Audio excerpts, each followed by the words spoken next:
नमस्ते बच्चों, कैसे हैं आप सभी लोग। मुझे उम्मीद है कि आप लोग अच्छे होंगे। तो आज के इस वीडियो में हम लोग देखने वाले हैं कक्षा 6वीं हिंदी सुलभ भारती। ठीक है, इसमें जो आपका एकदम अंत में ये जो स्वयं अध्ययन 2 है ना, उसमें एक कहानी लिखने के लिए दी गई थी। तो उसी कहानी को हमने यहाँ पे लिखा है और उसका शीर्षक भी यहाँ पे हम आपको बताएंगे। ठीक है, चलो एक बार किताब में देख लो कि ये कहाँ पर है। तो देखो बच्चों, ये स्वयं अध्ययन है, पेज नंबर 53 पे है। ठीक है, तो ये चित्र आप लोग को दिखाया जा रहा है। देखो देखो ये चित्र देखो। ठीक है, तो इस चित्र को सबसे पहले समझने की कोशिश करो। देखो यहाँ पे क्या दिया है कि चित्र वाचन करके अपने शब्दों में कहानी लिखो और उचित शीर्षक बताओ। यानी ये चित्र पहले पढ़ो, ठीक है, और फिर अपने शब्दों में आप कहानी बताइए कि ये कहानी कैसी क्या कहानी है। ठीक है, ये कहानी बताइए और फिर उसको उचित शीर्षक भी देना है। तो देखो बच्चों, यहाँ पे बहुत ही अच्छी सी कहानी है। मैंने यहाँ पे ये कहानी लिखी हुई है, आप लोग को मैं पढ़ करके बताऊंगी। पहला चित्र, इससे हमें क्या समझ में आ रहा है, सुनो। एक चित्रकार था, ये देखो ये है चित्रकार। ठीक है, वह प्रकृति का प्रेमी था, तभी तो आया है इधर जंगल में ये बनाने के लिए, चित्र बनाने के लिए। अतः उसके चित्रों में प्रकृति का प्रेम झलकता था। एक दिन वह घने जंगल में चित्रकारी करने पहुंचा। वहाँ पहाड़, नदी, घने वृक्षों की अद्भुत छटा को देखकर वह प्रसन्न हो गया और चित्र बनाने लगा। कौन बनाने लगा? तो ये जो चित्रकार था वो बनाने लगा। फिर क्या हुआ देखो बच्चों, ये तो हमने देख लिया, ये देखो चित्र बना रहा है और मैंने आपको एक्सप्लेन भी कर दिया। आगे चलते हैं, अब क्या होगा।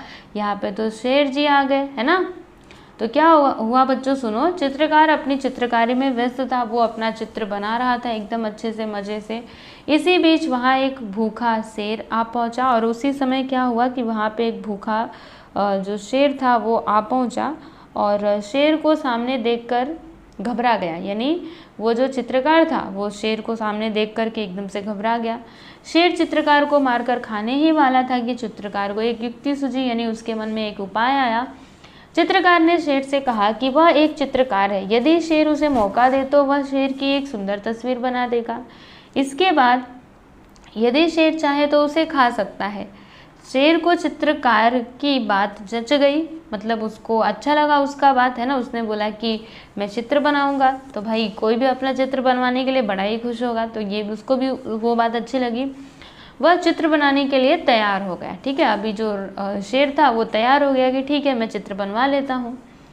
अब क्या होता है बच्चों, सुनो। अब तो शेर जी बैठ गए हैं अपना चित्र बनवाने, आप लोग देख सकते हो। तो सुनो, थोड़ी देर में चित्रकार ने शेर की आधी तस्वीर बना ली। उसने अपनी योजना के अनुसार शेर से कहा कि उसकी आधी तस्वीर बन चुकी है, यदि वह पीछे की तरफ मुड़कर बैठ जाए तो शेष चित्र भी पूरी तरह तैयार हो जाएगा। ठीक है, क्या बोला इसने कि आगे के चित्र तो मैंने आपका बना दिया है, अभी पीछे का बाकी है, थोड़ा पीछे मुड़ करके बैठ जाइए, फिर मैं पीछे का भी चित्र बना देता हूँ, फिर आपका चित्र तैयार हो जाएगा। तो भाई शेर भी बात मान गया और देखो पीछे मुड़ करके बैठ गया है ना। तो शेर चित्रकार की बात मान गया, वह पीछे की ओर मुड़ करके बैठ गया। अब क्या होगा बताओ। तो आप लोग देख ही सकते हो चित्र में, ये तो चित्रकार अब चलते बना, शेर को उल्लू बना करके। देखो इसी बीच जो चित्रकार था उचित मौका देखते हुए नदी में मौजूद एक नाव पर सवार होकर भाग निकला। इधर जब शेर को कुछ हाथ मिली तब उसने पलट कर देखा तो चित्रकार गायब था। उसकी चित्रकारी के सारे सामान वहीं जमीन पर पड़े थे। समझे क्या हुआ, आपको पता चला, ये तो भाग गया। अब शेर को लगा कि अरे कोई है ही नहीं, कुछ बोल ही नहीं रहा। जब उसने पीछे मुड़ करके देखा तो कोई था ही नहीं। अब जो शेर था वो तो बेचारा पछता ही रहा होगा कि अरे कहाँ से कहाँ उसको जाने दिया, है ना। तो देखो बच्चों, अब क्या यहाँ पे है कि चित्रकार ने बीच नदी में पहुंचकर राहत की सांस ली और खुशी खुशी अपने घर पे चला गया। इससे हमको क्या सीख मिली बच्चों बताइए। संकट के समय भी धैर्य व बुद्धिमानी से काम लेना चाहिए, है ना। कभी कभी देखो कभी कभी जब हमारे ऊपर कोई संकट आ जाता है तो हम कैसे एकदम से घबरा जाते हैं, इधर उधर भागने लगते हैं, पता नहीं क्या क्या करेंगे, एकदम से कांपने लगते हैं, हमारा एकदम दिल एकदम से धक धक धक धक करने लगता है ना। क्योंकि हम उतना डर जाते हैं हमारे ऊपर कोई भी मुसीबत। देखो ये चित्रकार के सामने इसका जीवन खतरे में था, लेकिन फिर भी उसने वहाँ पे धैर्य दिखाया। क्योंकि अगर हमारी तरह होता हम तो कैसे घबरा के भागने लगते और फिर शेर हमारा शिकार कर लेता। लेकिन इसने अपनी बुद्धिमानी लगाई और शेर को उल्लू बनाया और फिर बच गया। ठीक है, तो हमें क्या करना चाहिए बताइए बच्चों, हमें भी इस चित्रकार के जैसा ही अपना दिमाग का यूज़ करना चाहिए। जब मुसीबत आती है ना, तो हमें ऐसा नहीं कि हमें डर जाना चाहिए क्या होगा क्या नहीं होगा। अरे कुछ नहीं होगा, आप पहले दिमाग तो लगाओ कि कैसे क्या कर सकते हो, समझे। तो इस प्रकार से आप लोग को करना चाहिए और इस तरीके से हम लोग कोई भी मुश्किल से मुश्किल घड़ी हो तो उसको पार कर सकते हैं। ठीक है बच्चों, तो ये कहानी हमको एक तरीके से शिक्षा भी दे रही है ना, अच्छी सी शिक्षा।